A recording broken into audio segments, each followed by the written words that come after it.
Tech Sounds presenta Territorio Negocios.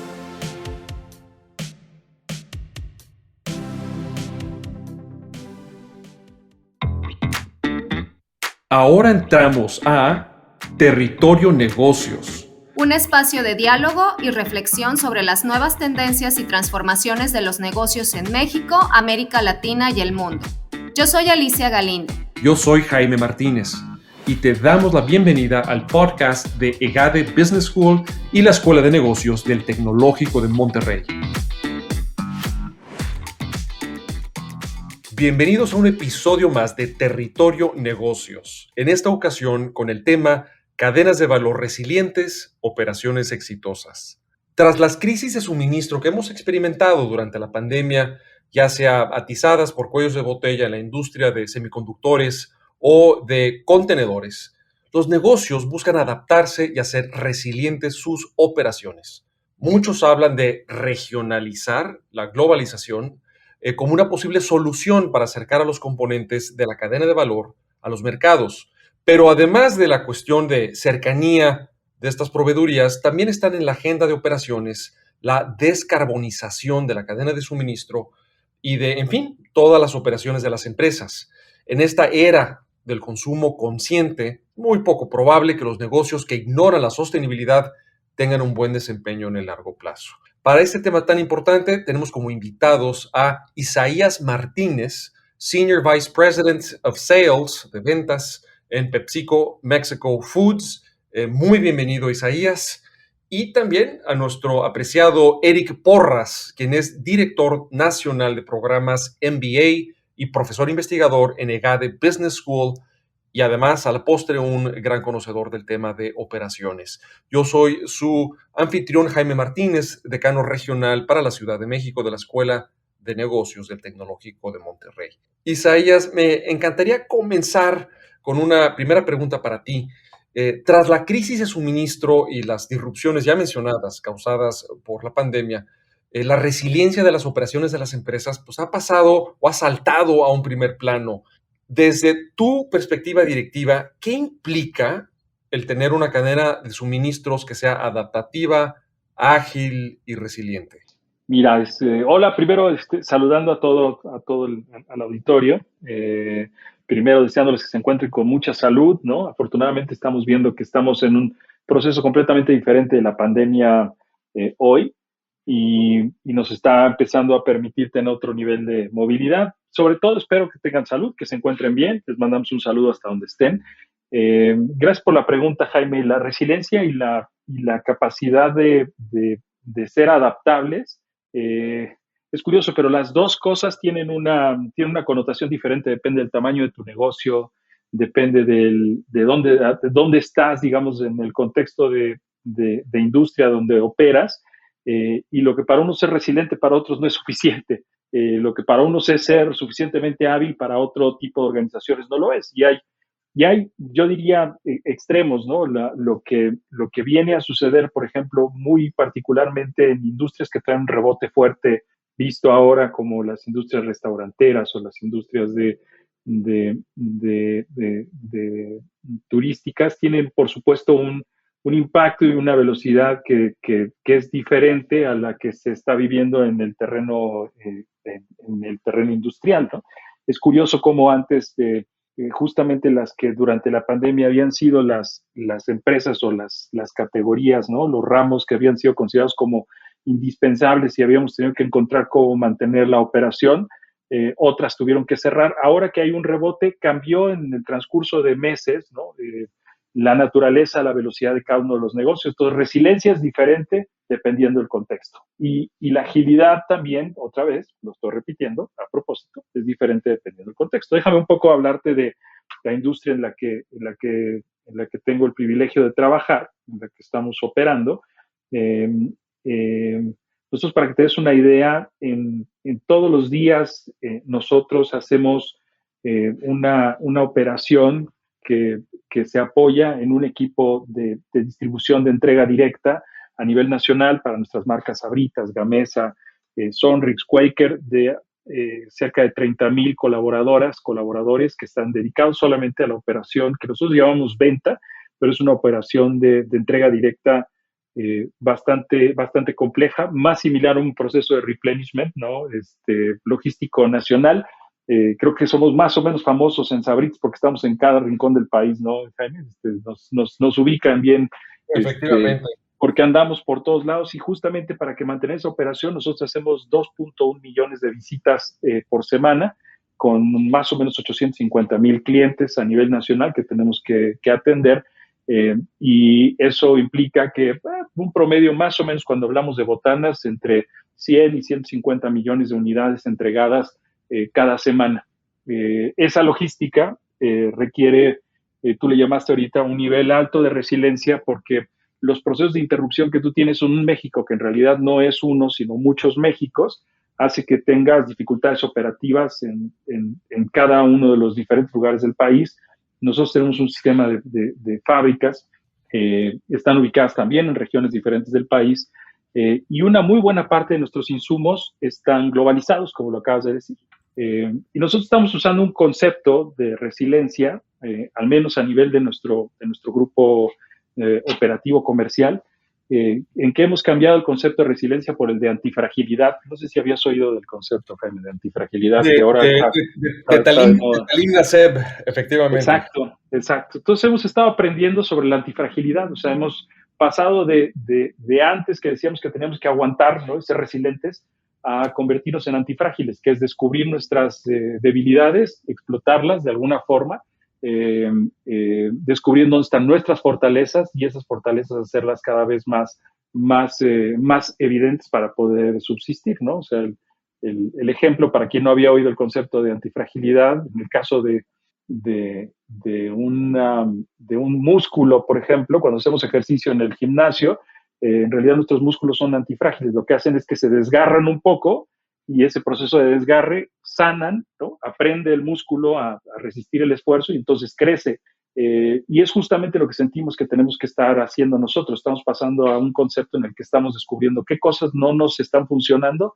Rápidamente estamos aplicando de manera muy adaptativa correctivos, y eso nos permite ser mucho más resistentes hacia adelante. Somos antifrágiles, o lo que pretendemos ser son antifrágiles, y aprender de las cosas que han sido near misses, déjame llamarles así, ¿no? Ya meritos, dicho en español, ¿no?, aquí en mexicano, ya meritos de interrupción de la cadena, para tener un proceso de planeación preventiva. Entonces hemos pasado del resiliente al antifrágil. Y la agilidad está muy centrada en tecnología y gente. No sé si te ayuda lo que ahora te comento, Jaime. Por supuesto, y de hecho haces una recomendación muy interesante para la audiencia, y quisiera darles el dato completo. El libro es Antifrágil, las cosas que se benefician del desorden, del economista Nassim Nicolás Taleb, y lo van a encontrar muy disponible, ese libro y otros de él. Entonces es una respuesta doblemente interesante también, Isaías, porque hablas de también la respuesta de la operación de ustedes, de PepsiCo Foods, de Sabritas, no solamente al exterior y la ubicación de esas cadenas de suministro en el exterior, sino también al interior del propio país, donde, como bien mencionas, pues hay retos distintos en regiones distintas. Entonces, es micro y macro, de alguna manera, el reto. Y con eso quisiera pasarme ahora contigo, Eric. Nos hemos acostumbrado como consumidores a una nueva cultura de delivery casi instantáneo y de una ultra eficiencia logística, con todos los retos que eso implica. ¿Cómo afecta este cambio, junto con el auge del e-commerce, por supuesto, a las empresas? Muchas gracias, Jaime, y un saludo también a todo el auditorio. Un gusto estar aquí compartiendo con Isaías el foro. Y bueno, este es un tema muy relevante, porque al final, de alguna manera, estamos viendo un proceso de convergencia entre dos mundos que durante muchos años, en las últimas 2-3 décadas, han vivido de alguna manera algo separados, que es el mundo físico de las tiendas, que en inglés típicamente llamamos brick and mortar, que básicamente son las tiendas físicas a las que normalmente vamos a comprar productos, nos paseamos, nos gusta ver los productos, probárnoslos, etcétera. Y el otro mundo, que es el mundo del e-commerce, que en los últimos 20 años o algo así, desde que el Internet y toda la disponibilidad de este tipo de tecnologías móviles han estado más disponibles para para la mayor parte de las poblaciones, han generado también un mercado adicional, ¿no? Que es todo esto de las compras en línea, todo en un mundo virtual de alguna manera. Y lo que estamos empezando a ver en los últimos quizás 5 o 10 años, ya nos comentará quizá Isaías la experiencia que él tiene en la industria, pero lo que vemos desde la academia es una convergencia hacia un proceso que le hemos llamado omnicanalidad, digamos, en la industria y en la literatura. Y este proceso de omnicanalidad es que los clientes ya se mueven entre diferentes modos y canales de distribución y de venta, y no les importa qué maquinaria hay detrás de eso para que las empresas logren el mayor servicio posible.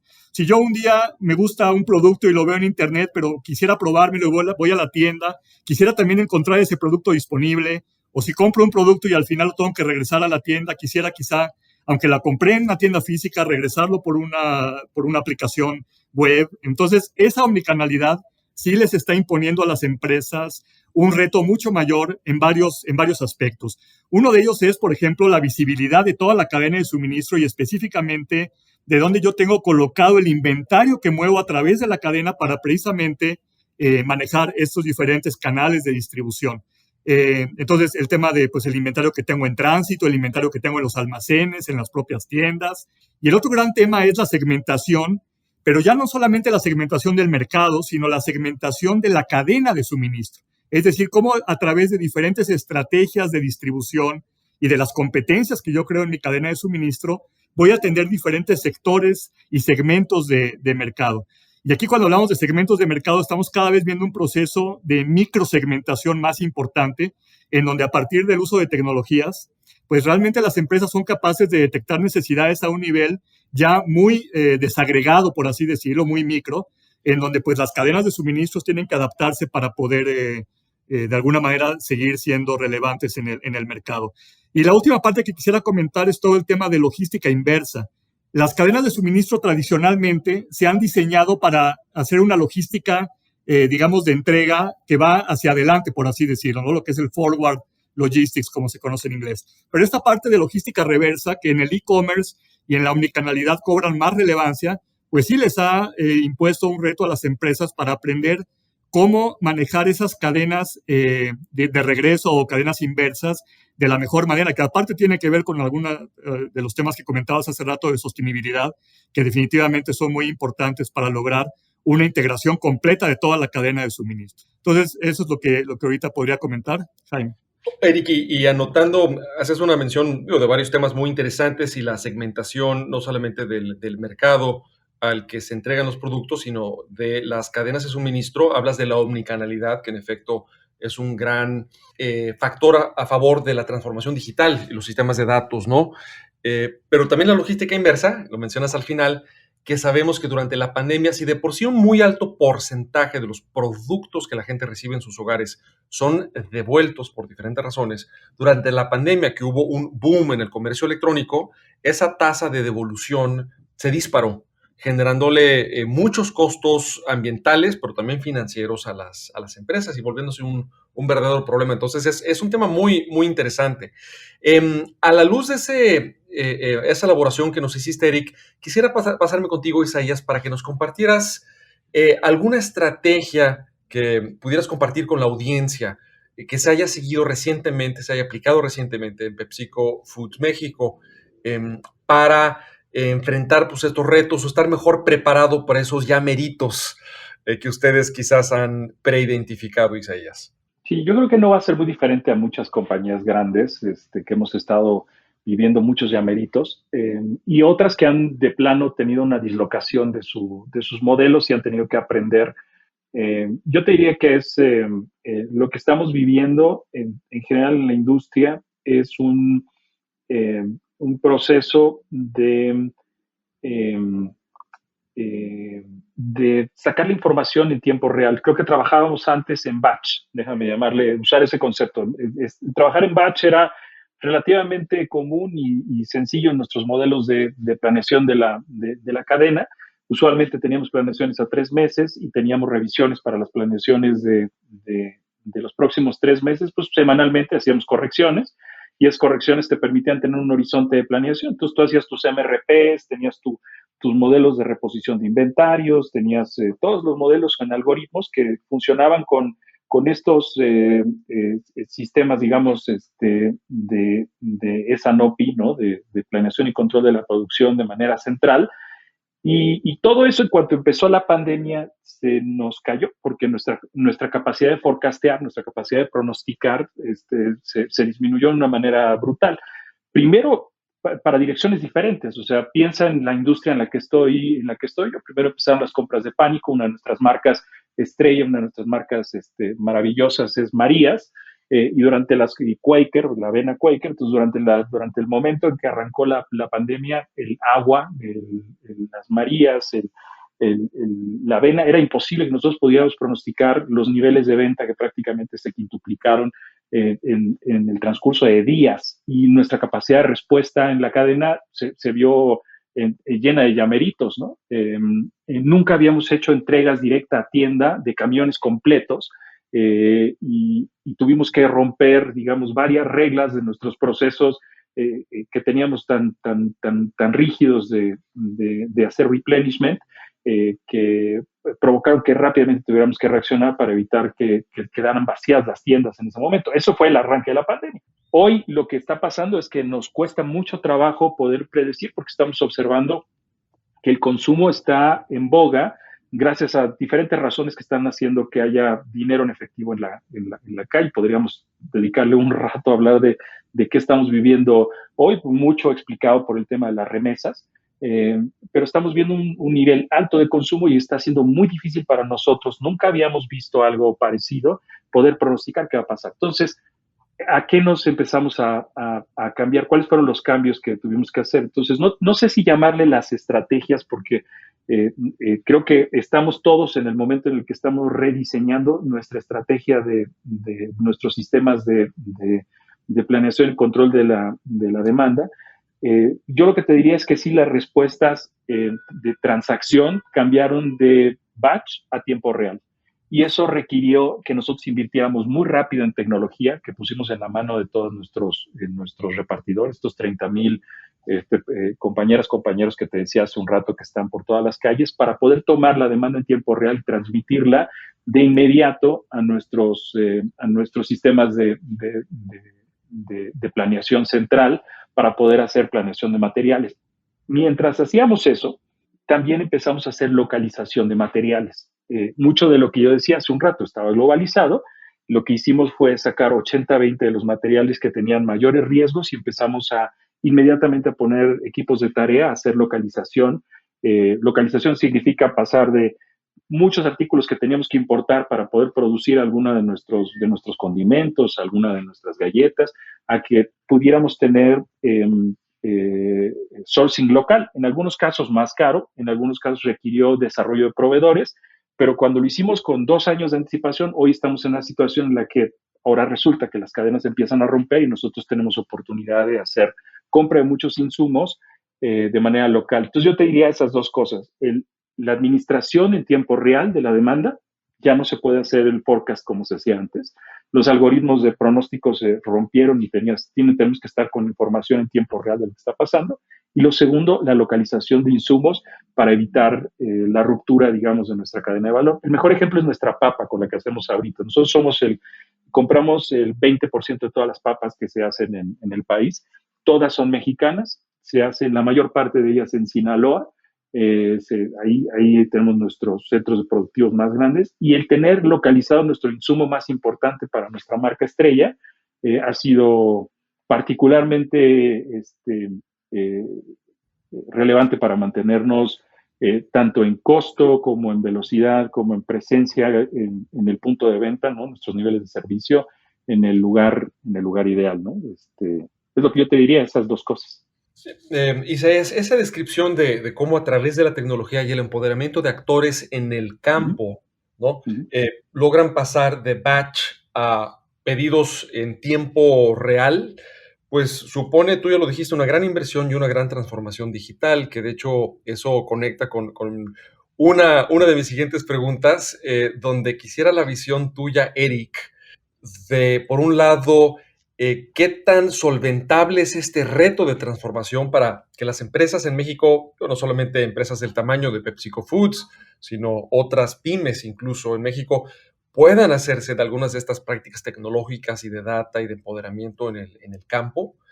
Y también aprovechar pues, la cercanía que tiene México con los Estados Unidos. Vemos que ha habido mucho reshoring, utilizando la expresión en inglés, de empresas que por estar más cerca de los consumidores estadounidenses, pues prefieren tener la operación en México, ¿no? Aprovechando las ventajas competitivas del país. Entonces, por un lado, eso abona a nuestro favor, pero por otro lado, pues está ese reto de transformación digital. ¿Cuál es tu visión? ¿Cuál pudiera ser el balance de lo bueno y lo difícil para el empresariado en México, Eric? Gracias, Jaime. Sí, lo que nosotros vemos es que definitivamente las cadenas de suministro, si bien las grandes empresas son las, digamos, empresas que se conocen como tractoras, ¿no? Que van jalando al resto de todo lo que es la parte de proveeduría.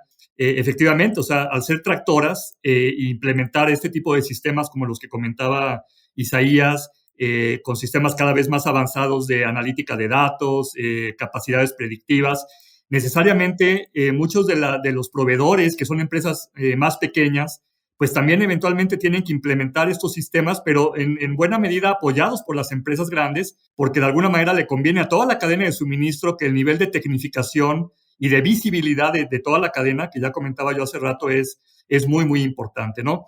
Y precisamente encadenando esto con los procesos que estamos viendo después de la pandemia o post-pandemic, por así decirlo, en donde pues muchas cadenas de suministro han estado tomando la estrategia o han estado viendo la estrategia favorable de reducir la extensión que tienen las cadenas de suministro precisamente para ser más resilientes, regresando un poquito al primer tema que estábamos abordando, y en un proceso de regionalización de estas cadenas, pues definitivamente México es un país que está muy bien posicionado, primero porque tenemos una frontera con uno de los mayores mercados a nivel mundial, que es precisamente Estados Unidos, pero también porque tenemos ese acuerdo comercial, ¿no? El TEMEC, que sustituyó a NAFTA hace poco tiempo, y que le permite a México pues seguir siendo muy, muy competitivo en términos arancelarios, en términos de mano de obra calificada, y que va impulsando varios sectores de manufactura industriales que forman una parte del PIB muy importante, ¿no? Si bien la industria automotriz ha sido ese gran motor de manufactura en México, vemos otros sectores de muy alta tecnología como la industria aeroespacial, que en el Bajío de México, digamos, centrados en Querétaro y en el norte de México, en estados como Chihuahua, pues empiezan a tener también un nivel de inversión extranjera directa muy importante, porque precisamente ya se tiene una base de proveeduría y de nivel de tecnificación o de sofisticación de uso de tecnología y también de procesos gerenciales y demás, que le permite precisamente a las empresas, como decimos coloquialmente, aterrizar en blandito, ¿no? Y usando la expresión para la industria aeronáutica, creo que viene muy bien este término porque precisamente ya tienen toda una base de proveeduría de alta tecnología que les permite precisamente seguir encadenando esos procesos que les permiten exportar hacia mercados como el de Estados Unidos, Canadá y a otras regiones del mundo, ¿no?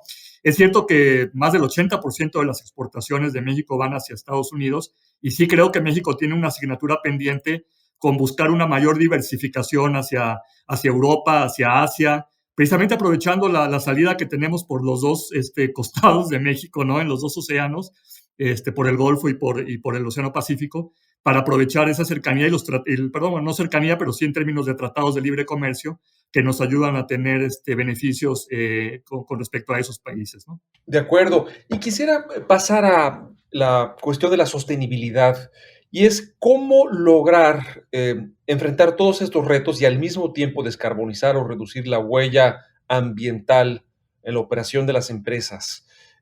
¿Cuáles serían mejores prácticas que están siguiendo ustedes en PepsiCo Foods, Isaías? Y teniendo la visión de la empresa, pasamos contigo, Eric, también para algunas ideas que la audiencia pueda llevarse, sobre todo aquellos que ya trabajan en este sector. Fíjate, muchas gracias por la pregunta. De hecho, pueden descargarlo porque lo tenemos en la red. Busquen el PEP Positive, PEP, ¿no? De PepsiCo PEP Positive, es PEP más. En Google va a estar adentro de nuestro o cualquier que sea el buscador que estamos usando, pero va a estar dentro de nuestra página en PepsiCo y viene una explicación muy clara de todo lo que estamos haciendo para mejorar nuestro impacto en el medio ambiente. Ramón Laguarta, nuestro CEO global, lo ha tomado como una de las estrategias más importantes para ganar en el futuro como organización. No pensamos en PepsiCo que vamos a poder mantenernos si no somos congruentes y consistentes con el proceso de asegurar que tenemos el impacto cero, que estamos buscando tener impacto cero en el medio ambiente, cosa que en ciertas funciones y áreas de nuestra compañía lo hemos logrado. Por ejemplo, 75% de toda la energía eléctrica que se genera en nuestras fábricas es completamente eólica y todas nuestras plantas tienen un sistema de tratamiento de agua que hace que básicamente al momento que nosotros tomamos agua del sistema externo, entran a nuestra fábrica y después empieza un proceso de reciclaje que nos permite utilizar agua potable para nuestros procesos, agua potable que ha sido transformada en nuestros sistemas de reciclamiento y purificación de agua después de haber sido desechadas por el proceso. Entonces es una maravilla porque ellas están negras, horrorosas cuando las ves que salen, inmediatamente entran a nuestros sistemas de purificación que están al interior de nuestras fábricas y sale agua potable, ¿no? Entonces, lo que estamos buscando es tener un impacto cero.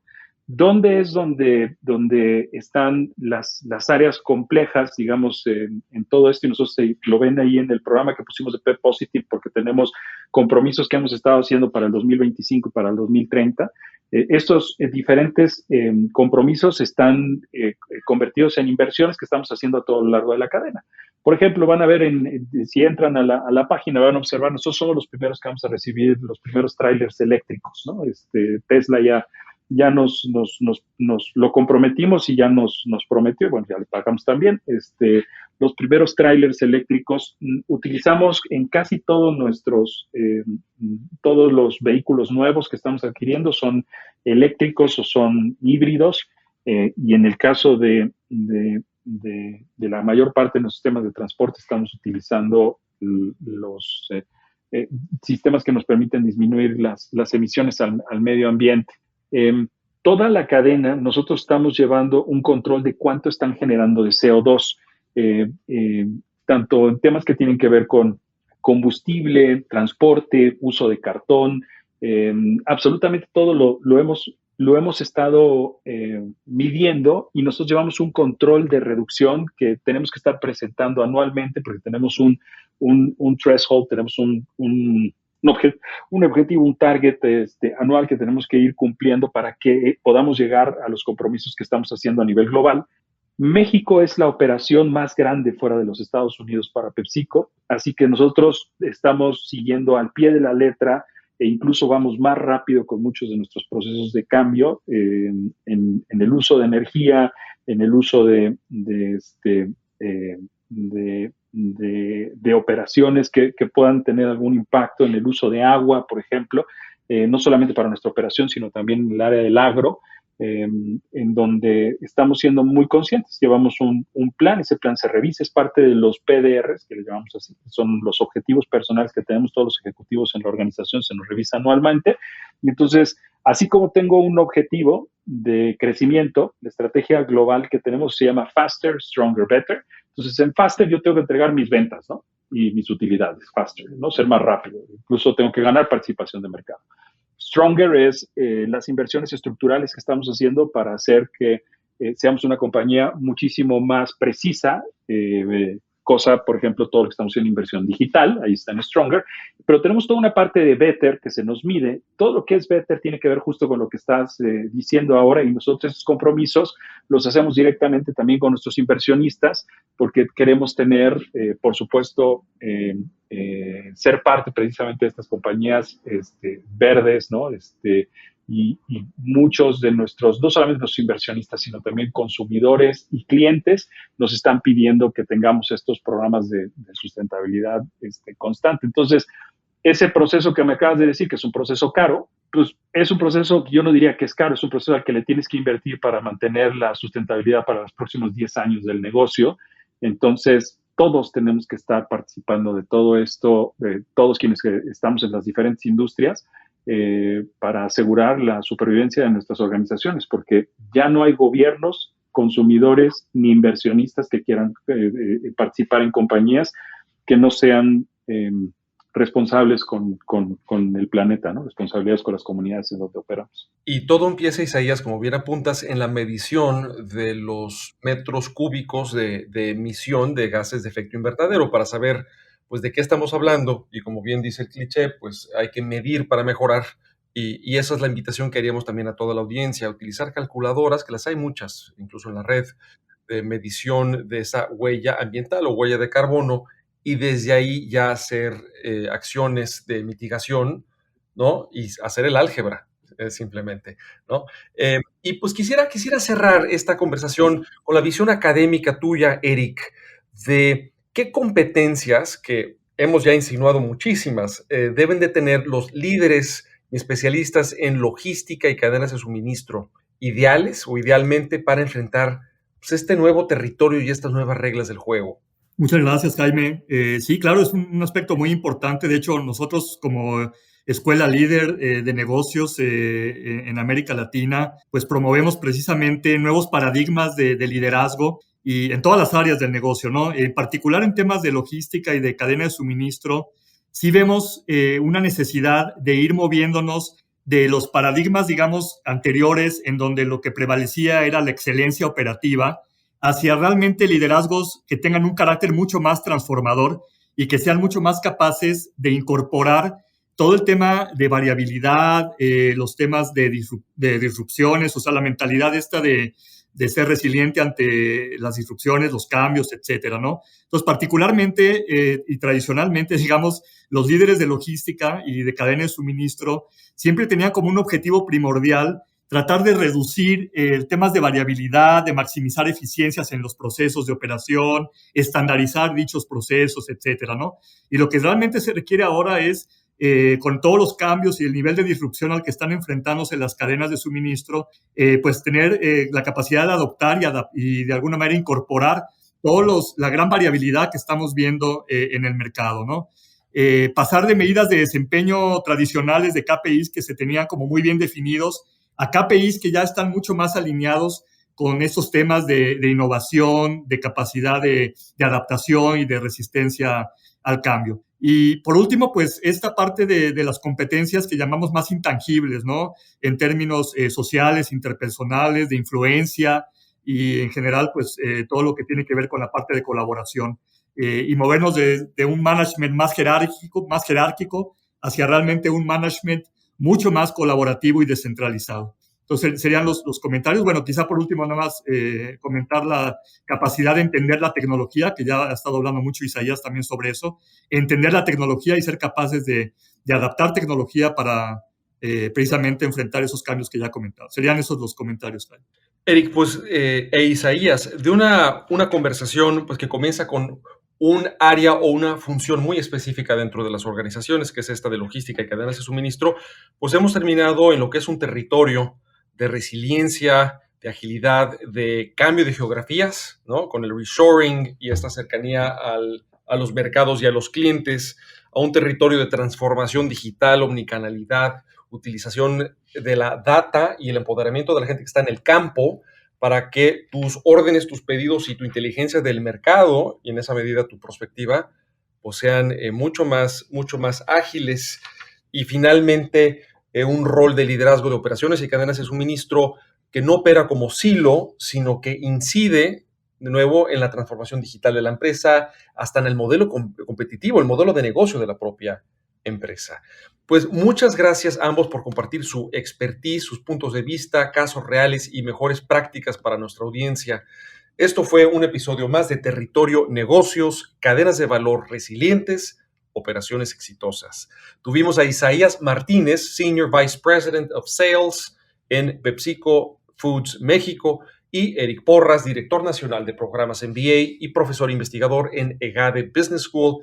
Yo fui su moderador, Jaime Martínez, decano regional para la Ciudad de México de la Escuela de Negocios del Tecnológico de Monterrey. Nos seguimos escuchando y sobre todo discutiendo a través del hashtag Territorio Negocios en la red social de su preferencia. Hasta muy pronto.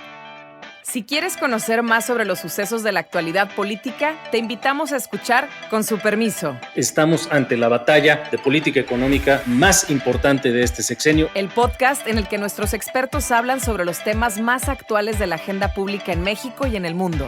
Escúchalo en Spotify, Apple Podcast y Google Podcasts. Productor ejecutivo de Tech Sounds, Miguel Mejía. Asistente de producción, María Monroy. Productores de Territorio Negocios, Carla Díaz, Diana Velázquez, Sonia López, José Ángel de la Paz y Santiago Velázquez. Diseño, Victoria Segura, Daniela Solís, Lisette Rodarte y Pilar Ortega.